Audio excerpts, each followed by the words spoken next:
Last lesson of the chapter is graphing linear and absolute value inequalities. Again, this is review.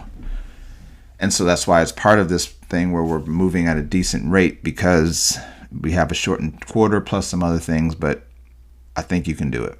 Hopefully your graphing skills up to speed. Today's lesson is not going to focus much on the graphing techniques as much as how the inequality adds to our work. So I'm not going to go deeply into how the graph is done, because you should have that kind of under control right now.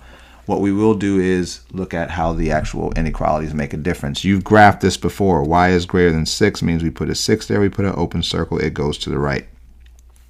T is less than or equal to 4 means we put a 4 there. We put a closed circle. It goes to the left.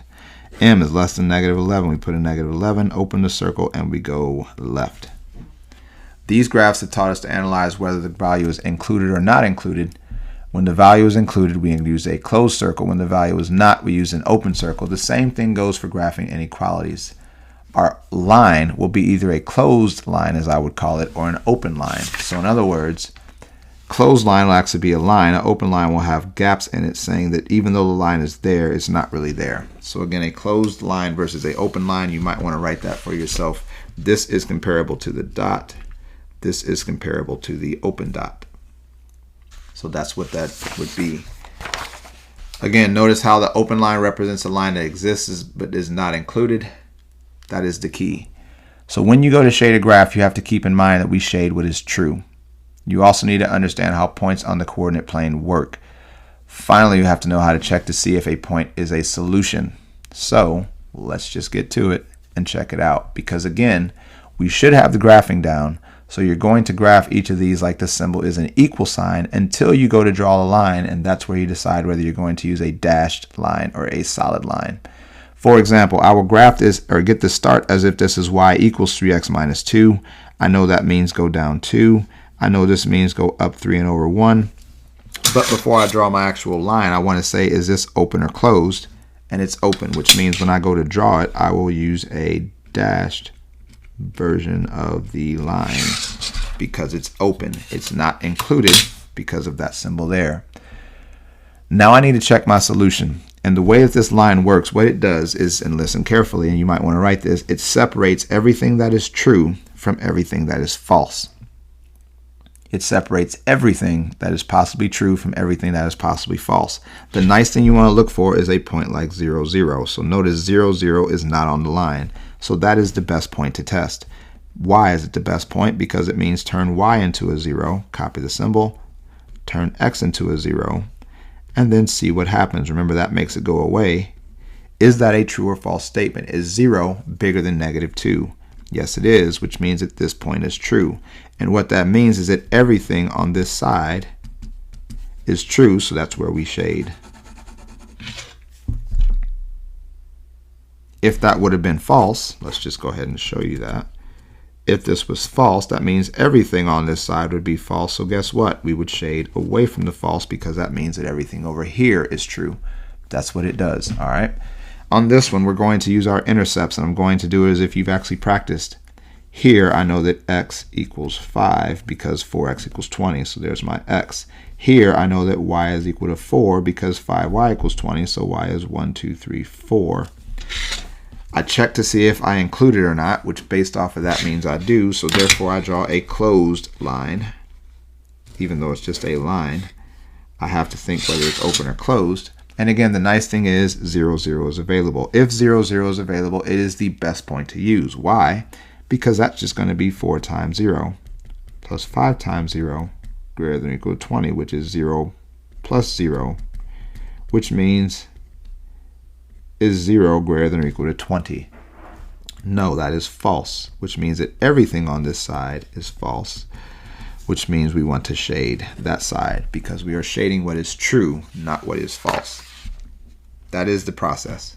So once you kind of get that down through practice, you're ready.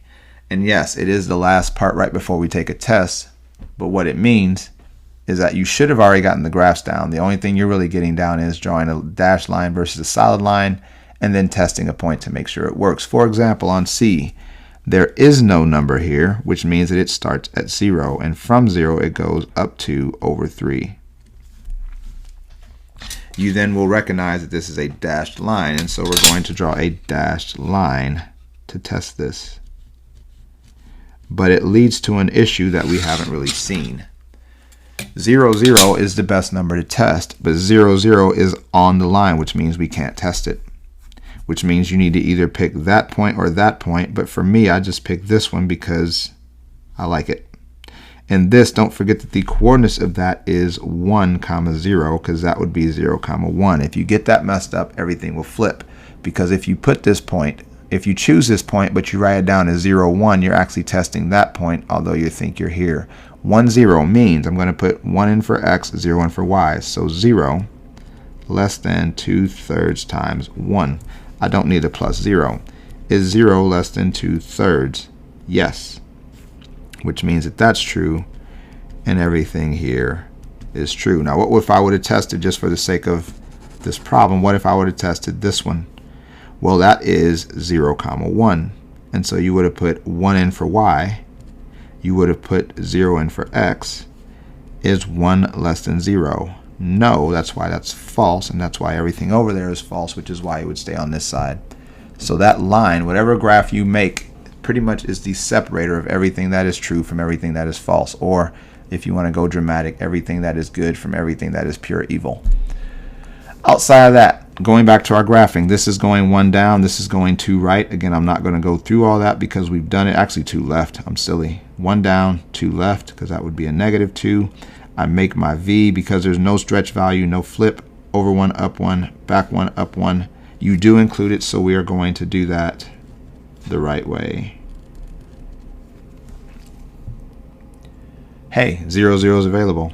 Best thing to check. So 0 greater than or equal to, and you do want to write this out for absolute values, especially because it's tricky. Absolute value 0 plus 2 minus 1. So 0 is greater than or equal to absolute value of 2 minus 1. That would become 2 minus 1, which is 1. Is 0 greater than or equal to 1? No. So therefore, that's false. Everything outside is false. We're going to shade inside the V. Let me check that again. 0 plus 2 is 2. Absolute value of 2 is 2. Minus 1 is 1. So yeah, that would be right. Check this one. This is going to move 2 up, 1 right. Again, we know that already because we should have practiced. So that puts me here. There's no stretch value, no negative. So over 1, up 1, back 1, up 1. Draw your V. Oh, no, I'm messing up. This is not included. So we want to draw a V, and some people will do this. That is dashed. And what you want to do if you accidentally do that is just write something that says dashed on that, because I need to know that this is a dashed line, not a solid line, because it does happen. That's why you shouldn't write in pen, but I did too, so I can't be mad at you. Just make sure you communicate and make sure you tell me when you hand it in so I know to look for it. But anyway, 0, 0 is still here. And so therefore, because 0, 0 is here, I'm going to check it. 0 is greater than absolute value of 0 minus 1 plus 2. 0 is greater than absolute value of -1 plus 2, because 0 minus 1 is -1. -1 turns into 1 plus 2.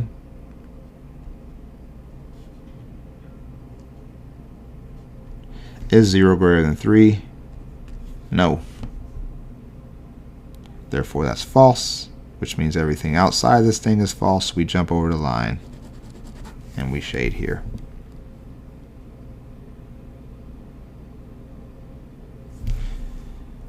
Last one. This is tricky. This tells me to go 1 down and 1 left. 1 down, 1 left. But look carefully at what happens when I do my over 1, up 1. Look where I landed is on 0, 0. Back 1, up 1 means, yeah, I'm going to go through the whole work. And yes, it's included, so I'll draw a regular line and a regular line. But what it means, just like it did on this one, is that I cannot use 0, 0. So you want to use something that is better. I just would use the 1. Again, whatever one you typically pick when 0, 0 is not available, it's usually going to be one of these two available. Just pick one and stick to it, because that's going to get you where you need to be.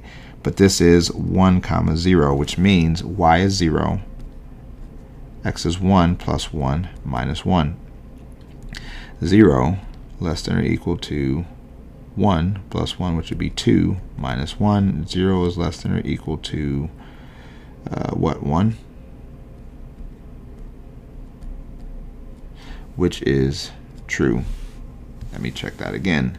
If I plug a 1 in for x, 1 plus 1 is 2, absolute value of 2 is 2, minus 1 is 1, so yes, that is it. And so from there we say that if this is true, then everything outside of here is true. And so we shade this whole portion outside of the V, and we do not go inside. All right. Overall, your graphing skill does not change. As long as you know how to graph, you'll be fine in the first portion of work. You just have to make sure you remember the type of line and don't do kind of like what your teacher did, especially on a test. Just practice. The more you practice it, the better off you'll be. You'll know to look and check yourself, because the reason why I caught myself is because I've made that mistake before. And so right when I started drawing it, I forgot to check. And I realized I forgot to check, and so I did what I needed to do. But outside of that, have a good day and make sure you're asking for help. We have a test coming up this week. Talk to you later.